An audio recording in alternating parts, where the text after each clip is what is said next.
All right, so today I'm excited for today's show. I got my man Keron Garraway here with Garraway Property Inspections, and we're going to talk about inspections on homes, why they're important, why your role is important, and why people should be getting them today. All good? Yes, sir. Yes, sir. All right, that's what's up. So first, just tell us a little bit about your business, man. Like, let us know, how you got started, why you love doing inspections, and why do you feel your role is important in the real estate industry.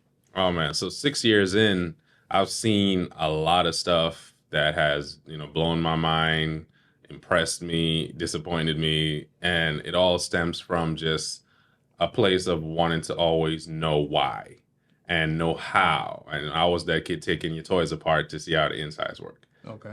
So that curiosity was always there, just didn't know how to really direct it. And home inspections really did that for me.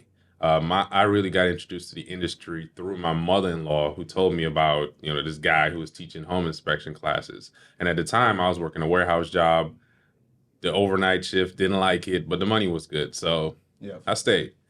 And it just, that one day where I was like, yeah, I'm tired of this crap.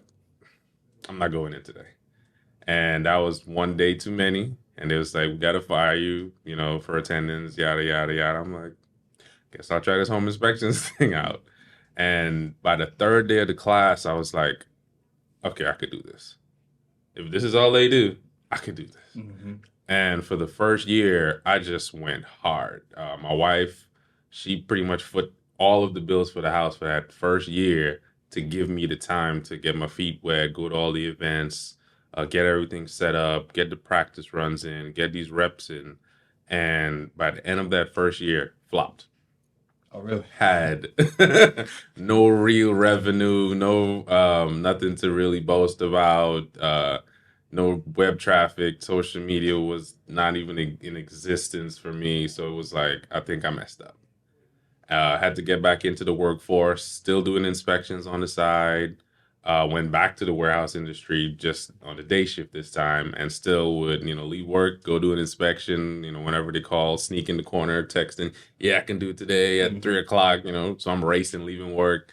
And after a while, I would say like the third year, all of those prior relationships, prior events all started to produce fruit. So everybody started calling me back. Hey, I saw you on Instagram. Hey, we met at this event. And I was like, okay, this might work. Mm-hmm. This might work. Year 4 rolled around, still kept the day job, still doing inspections, but the inspections started to be almost at pace with the day job. And year 5, that was COVID. And that was probably my best year. And COVID year. Okay. And that pivoted me out of the workforce completely because the country was on shutdown, a lockdown, and we had people still buying homes, people still refinancing homes, and it felt like I was illegal on the road. Like I was the only person I was seeing on the road for miles. So having that experience made me even more secure in my decision to become a home inspector. Like, yo, this is pandemic free money. Like, is this possible? Like, people say there's no such thing as job security. I feel like I secured a pretty good position becoming a home inspector for the way the economy changed, the way my lifestyle was changing. I had my first son at the top of when the pandemic hit. So it was just so much happening at one point that I was like, well, God, if this is what I'm supposed to be doing, I'm going to trust you and I'm going to try you because, I don't have any other options. Going applying for new jobs was just not an option because we had a newborn at the house. My wife, she wasn't working anymore because they closed out her entire department. So, I was very fortunate to still be, before I went full time, still be considered an essential worker in the warehouse where I was and also doing inspections. So we kept, finances weren't an issue with that at that point in the pandemic. Mm-hmm. So we didn't really feel the pressures of it. I enjoyed it because nobody could come to the house. I want to see the baby. The grandparents were hurting. Everybody wants to see the baby. Yeah. Sorry, pandemic. Yeah, exactly. So I just enjoyed that time with my son, having to have those, daddy moments, those late nights, those I had three hours of sleep in the last 2 days because we have an infant and the bottle feed-ins and the change-ins, and it was just such a memorable experience. I was glad I didn't get to miss it. Yeah. And I know other people who I've spoken to, they didn't get that experience because they had to be in the field. Got it. So it was just one of those, notches. Again, I was like, man, I'm so grateful I'm a home inspector. Yeah. And, fast forward to now, I get to teach what I know, Yeah. what I've learned over the years, what I've learned from other inspectors, even from other realtors. Yeah. Tips Do me a that favor, you get a guys- little closer to the mic. Sure. Just to make sure. Yeah. Tips that other realtors have given me to help me be a better businessman, a better on the customer service side, better delivering my message or writing my messages in the reports just to make it easier for the average buyer to digest, because the report itself can be overwhelming, especially for first-time home buyers. So we have an important job to do with listing everything that's that we find with the property that could be an issue, maintenance problems, but also we have to keep in mind that most buyers, home buyers, are first-time buyers, or even if they are a second or third home buyer, they don't know what we know. Mm-hmm. So we have to put what's important, but we also have to make it digestible so it doesn't just sound like my house is falling apart and I'm gonna probably fall through the floor tomorrow. Mm-hmm. Mm-hmm. I had more millennial buyers than I've ever experienced within the last year and a half. And, they don't know anything about a house. Most of them don't even know how to maintain their cars. They just take it to the mechanic or hire somebody. So for me to tell you this property that you're buying has 30 pages worth of problems, Mm-hmm. that's red flag. Right. I might need to cancel this contract. Yeah. So having to adjust my verbiage in there and fully explain the extent of what the issue is, or even go through the entire report with them on the phone after I've done the inspection, just to give them that peace of mind, has been something I have done so much now is second nature. Yeah. And people appreciate that additional step that a professional would take to help you understand what you're buying, the extent of the problem, on the potential costs, and even give you resources to repair and mitigate those issues that I find. So yeah, one, I appreciate you giving us the backstory. It's always good to know, kind of what you go through to find your passion, in what you do now. Definitely. But wanted to touch on that last part, because I think between the real estate agent, the buyer, and the inspector, sometimes the information can get lost in translation, right? Yeah. So I know with me, the nerve-wracking part, we get on the contract on a house. Obviously, we've done between me and the buyer is just walk through and Right. just kind of check it out. We don't know what's behind the walls. We don't have a trained eye on what might be right or what might be wrong, right? But a lot of times, by the time they get that report and they're seeing things and they see the stuff in red, like the hazards must change and, Yep. the recommendations, even if it's nothing in red, but 30 recommendations, like that can be shocking Yep, definitely. for a buyer sometimes. And then sometimes it'll get tough on my end because I'm like, well, these are just recommendations. Like these aren't, like They might even believe you. yeah, exactly. And I try to use the example sometimes, like, it's like buying a used car. You can have somebody inspect it, but you can't expect to be buying a used car and everything to be perfect. Correct. Right? So you're saying that you would be willing to, or part of your business is that you will get on the phone to kind of talk them through the report so that they understand what they're getting into. Yeah, and that's the customer service side of the business. Mm-hmm. A lot of people who I've trained get into the industry and they just want to, hit the ground running, get these inspections done, Mm-hmm. start racking up reviews, and well, the review part is a customer service piece. Like they have to know that you took care of them and you took time to explain to them and put them at ease in order for them to have a full understanding of also who you are, because when you give that much of yourself, not just on a professional side, but on a personal side, and just take your inspector hat off and say, hey, I know this is a lot, but let me put your mind at ease, blah, blah, blah, blah, blah, blah. And that gives them almost permission to say, let me go ahead and give him a good review. And, what I've also learned is everybody won't like you. You have people who love me as an inspector, would never even consider anybody else. And then other people are like, yeah, I don't like him. He doesn't talk to me enough. I don't like the way he said this. Da, da, da, da, da. So, I have had to get over that fence of like, what did I do wrong? Can I fix it? Somebody, it's just personalities. Everybody won't mesh with you. And that's okay. But we also still have to keep it professional. And if they decide, hey, I don't like your inspection report, I don't feel like it was thorough enough, they have the option to go to somebody else. But your job as an inspector, outside of just finding these issues, is also communicating it to the customer and also hearing what they have to say. Because most times people can tell you, or they will tell you, what they're really on edge about. Like that one thing in the house that they don't want you to say, this is in the house. That'll kill it for them. So that's what I've had to be more active listening, type of person when I am talking to a client, before I just start blurting out, stuff that's in the report. Okay. So another question I have is, what exactly is the role of the inspector, right? Because a lot of times when I'm working with buyers, they almost make it seem like you should be able to see through the walls, right? Right. So I know you have more of a trained eye than what we do. So what would you say your role, like what are you responsible for finding in the house? So an inspector's job is to give you an overall health sheet or a health breakdown of the property. So we're going to go top down. The big five is what we call it. Your roof, the foundation, plumbing, electrical, and your HVAC system. Checking all of those systems and its connected components. I'm giving you this list telling you, hey, I've looked at all of these areas.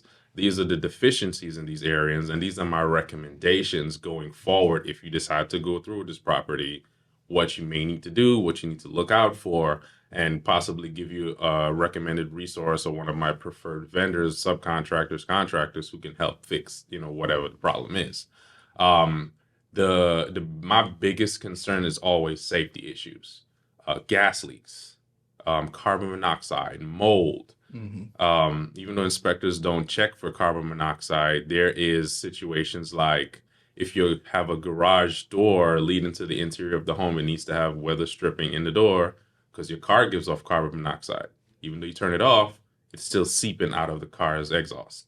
You don't want that seeping into the basement where everybody's enjoying family time. Definitely not. If you have a gas-fired appliance like a gas water heater or a gas furnace, that burns and gives off carbon monoxide. You don't want that ductwork to be disconnected anywhere throughout your property to be seeping into those interior rooms. Foundation hazards, if you have bowing, heaving foundations, it will cause everything in the house to be off. You can allow moisture to get into your home, which can lead to mold. Electrical is a really big one these days because you have so many renovations. The Airbnb industry, fix and flip, they take a lot of shortcuts.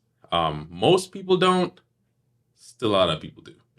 I saw one house, they took a regular 4-bedroom house and converted it to 7 or 8-bedroom Airbnb. The electrical panel was a fire hazard.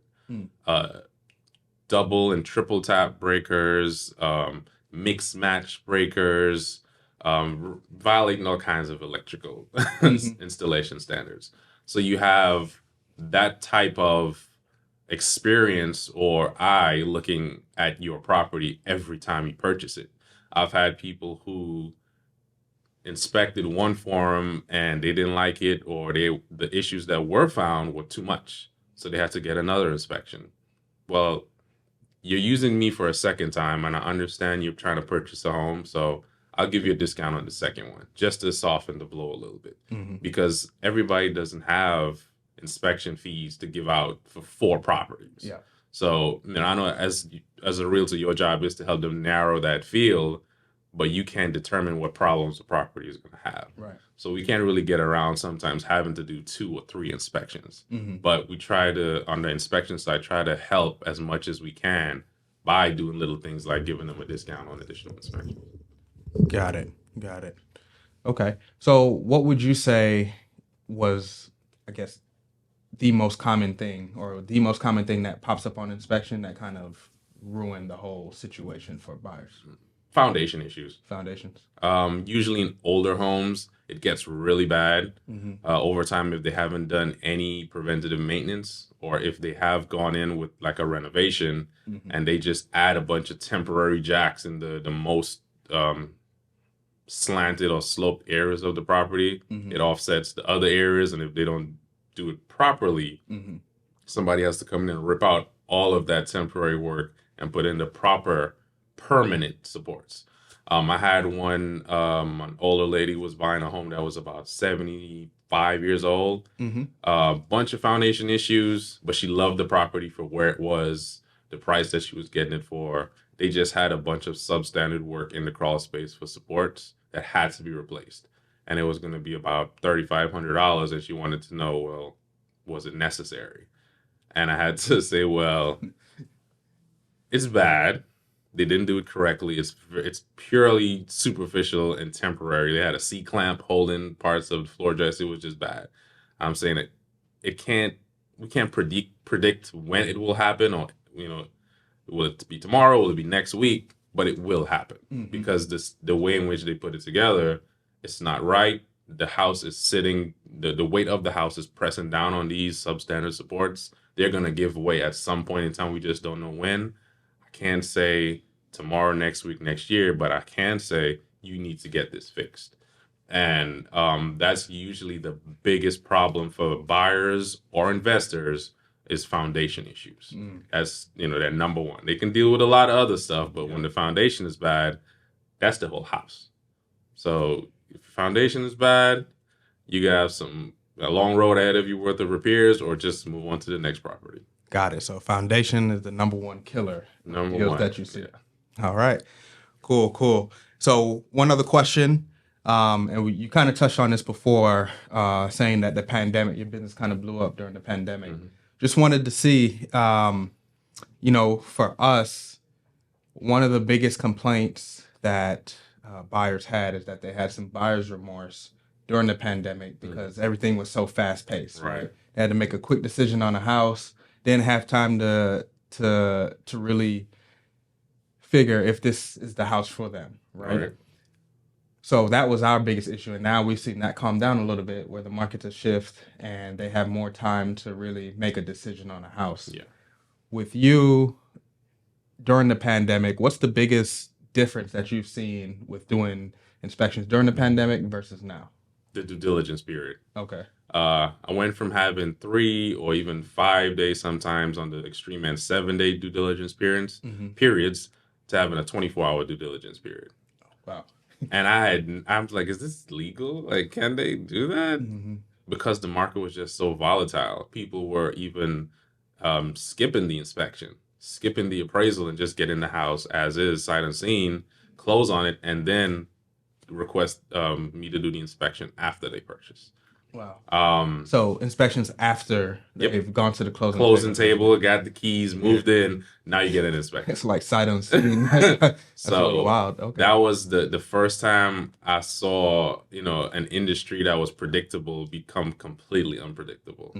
The similar processes you would expect. You're coming in like, yeah, we already live here. Need an inspection. Yeah. It's like, wait, you already closed? It's like, yeah. Yeah. Oh, okay. The seller's no longer responsible. Yeah, okay. Because for my clarification, I just needed to know. But it was that was the first thing that I noticed that was becoming common during the pandemic. Yeah. A lot of precautionary measures got weird. I saw people using like styrofoam face coverings and water bottle face coverings, and it was a weird time. Yeah. I've had buyers who lived in the house, were in the house during the inspection. I had my mask on, had my gloves on, and they wanted me to put 2 shoe covers on. And if I went downstairs into the basement, when I was coming back up, they made me swap them out. And I go upstairs, come back down, swap them out, then I can walk through the living room and the kitchen. And Scoot up a little bit. it was all about making the client feel comfortable during the inspection, during the pandemic. Even if that situation where the seller was present, having them feel just as comfortable as if they were the buyer was also my responsibility because I'm technically in their home. That's true. I have to respect their boundaries and their limitations of what they feel comfortable with me doing, how far I'm going, and I had to be completely okay with it because it's not my home. Yeah. That was also new and had to get used to it. It didn't happen often, but it just made me aware of what the next inspection could bring. So that also helped me become more personable and more, I would say, friendly with the sellers who are in the homes, having conversations with them. You know, I can't disclose what I'm finding in your home because you're not the buyer, but I can still be respectful of your space. Do you get any requests for sellers doing inspections before they put the house on the market? Yeah, the pre-sale inspections aren't as common as the buyer's inspections, but I do get them, and it's the same process, giving you that same list, that same report of the health of your home. So your buyer, potential buyers, know exactly what they're getting into, and sometimes they will still get another inspection on top of what you've already done. Just depends on how long it's been done. Got it. Got it. Okay, that's what's up. So I got kind of a new segment here.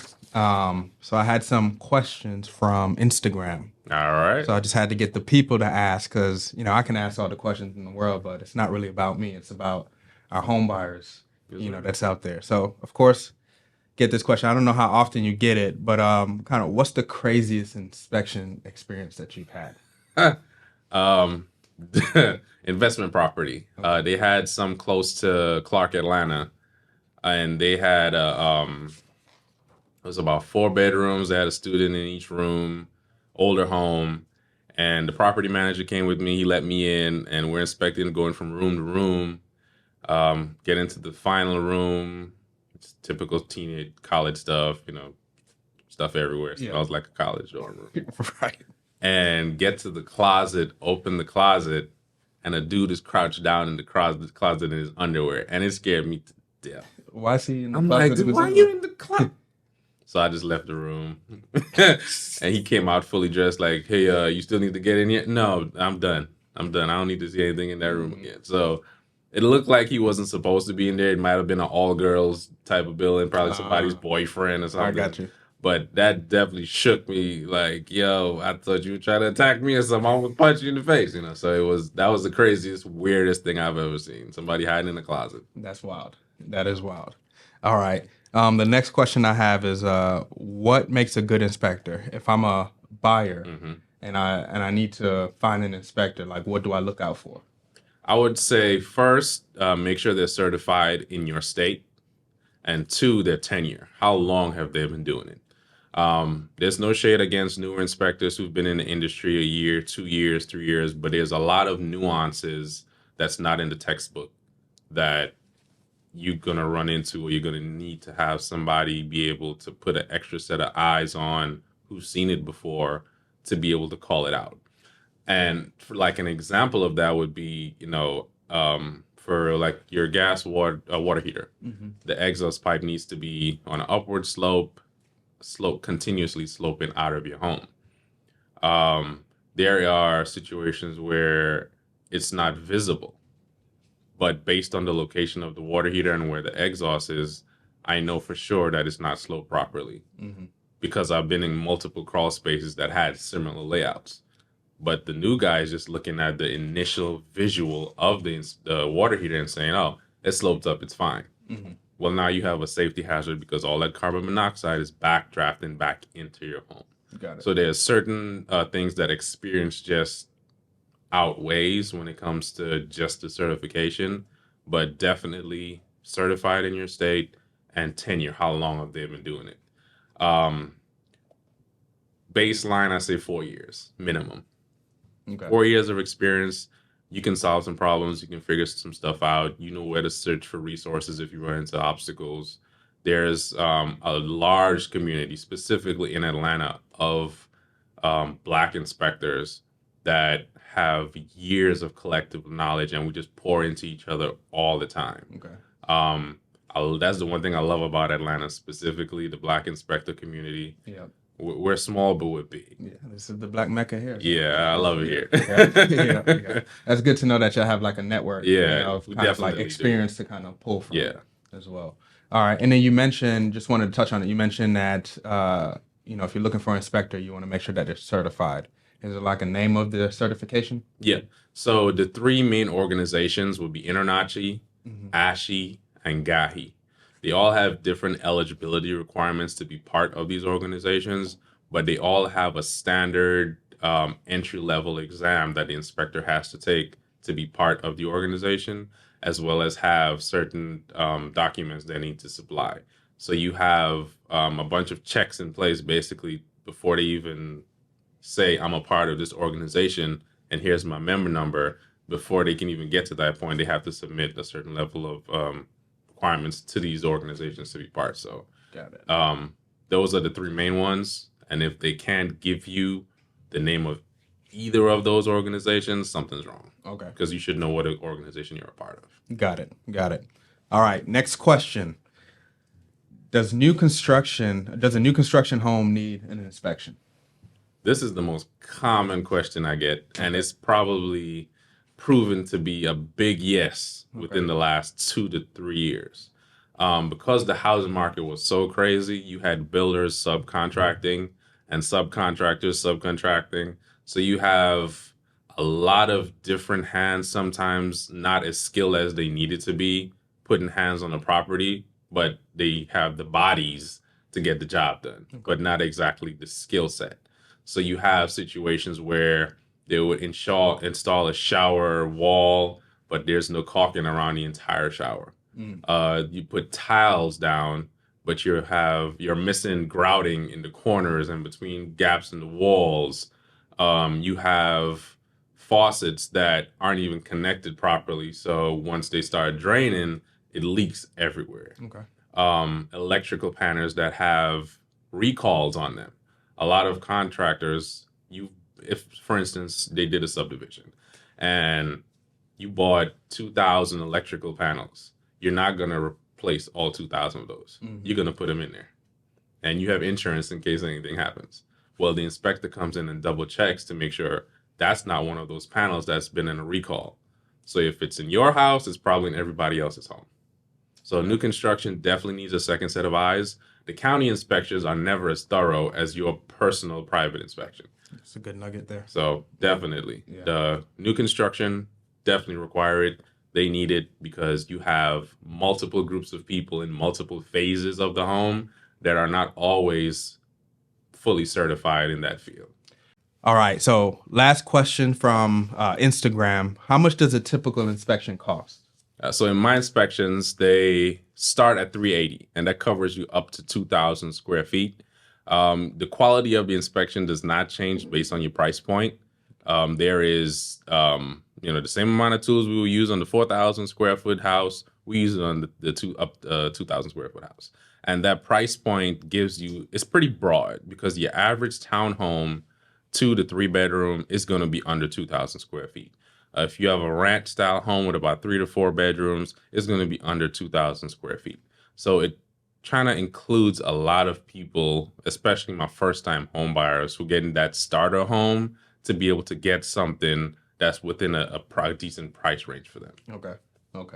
And then just to add on to that, if say I had a house and I had, 2 or 3 other structures on there, are those included in the inspection, or you just add up the square footage? How does that work? So we can check those, but they're considered detached structures.